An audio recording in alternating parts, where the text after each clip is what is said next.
Hi, this is Hannah, and I'm trying to do a vlog for eyesight homework.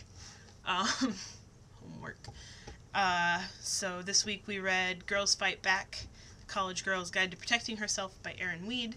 We read the prologue and chapter 1. Um, Jamie had 3 questions for us to answer.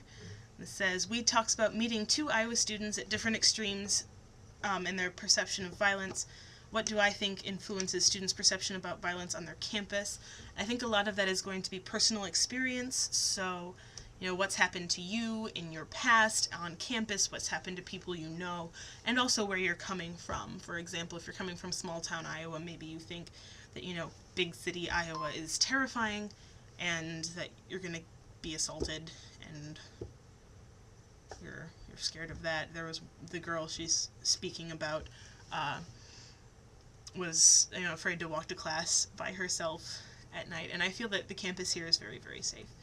So, campus.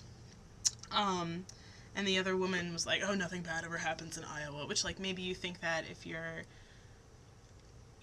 from a more crimey town than Iowa City, even if you live in Iowa, or if you're from, we have a lot of students from Chicago who are like, Iowa, nothing bad happens there, nothing happens there at all. So it's going to have to deal with where you're coming from, what's happened to you, and what's happened to people you know, what, you've heard. Question 2. Chapter 1 Chapter 1 includes a list of typical security measures taken by many college campuses. What kind of security does the U of I have, and is it enough? I know we have security guards that patrol the residence halls after hours. The residence halls are locked after certain times, even the main entrances, but those main entrances are always monitored. There's a 24-hour desk with, a person there for 24 hours, or all 24 hours. Dom, where I live, is locked 24 hours a day, which is kind of nice. Another thing that we have is the emergency phones, the big blue cylinders with the lights, which I have never seen used, and evidently some of them were out of commission briefly after the flood of 2008, but I can't really fault the university for that since everything was out of commission, but someone whined about it in the paper, I remember, and it was, I feel like they got those fixed in a timely manner, but then again, I wasn't ever assaulted down by the river, so in that period of time, so I'm not 100% certain on that. Other kinds of security, I live on a co-ed floor, however the bathrooms, they're kind of individual, like there's a toilet and a sink and a shower in one room, and then you go into that room and close the door and lock it, and then there are like 7 of those. However, after a little bit, we just got these new bathrooms for this year so that we could be co-ed. However, after a couple weeks, someone complained that you can just kind of yank on the handle and the door comes open. So they've replaced all the locks, and apparently you can't do that anymore. I've never tried to burst in on anyone from the outside, so I'm not really sure where we're standing on that at this moment. I have a big, thick metal door with a bolt and a chain, and I feel pretty good about that, because that's, very much in my control. I guess, is it enough? Are these security measures enough? I feel like they're non-invasive, which is good, because I would not like invasive security measures, but, at the same time, assaults still happen.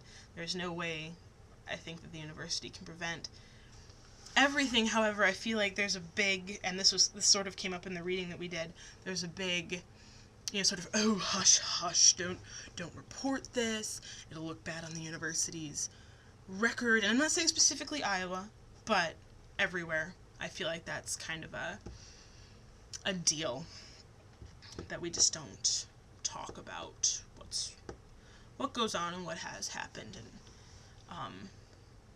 that kind of thing. I had a friend have an experience with that recently, so that was enlightening. That was enlightening.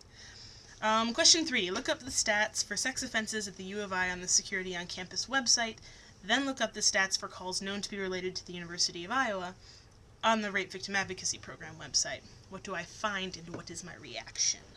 Okay, so Security on Campus said that in 2006 there were 6 sex offenses non-forcible. Wait, forcible. Forcible ones there were 6 of. There's another category for non-forcible, and I'm not entirely... They said that it was only incest and statutory rape. Fortunately, there have been no incidences reported for incest or statutory rape on campus, but evidently there were 6 in 2006, there were 6 in 2007, and but 4 in 2008, so we must be improving. Right. So the Rape Victim Advocacy Program stats for calls known to be related to the University of Iowa in 2009 were 14. And I think a lot of that is because of the campus system where, oh, we don't talk about that, we don't deal with that, we can't help you with that, which is the experience that my friend had recently.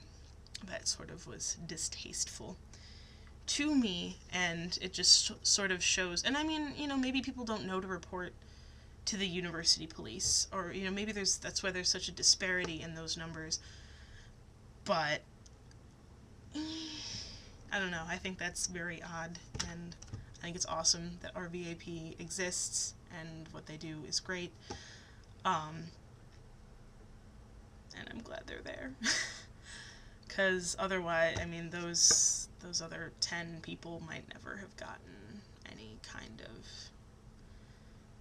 any help at all, and, okay, so I'm going to make this not 10 minutes long, and I hope I've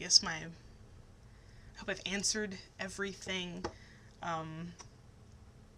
If not, yell at me and I'll write a paper for next week. But this is kind of fun. And a little egotistical, I think, also. Because, like, look at me, man! Anyway, okay, I'm done. Jamie, I hope you have an awesome weekend, and thanks for signing this reading. I thought it was really good. Yeah. Alright.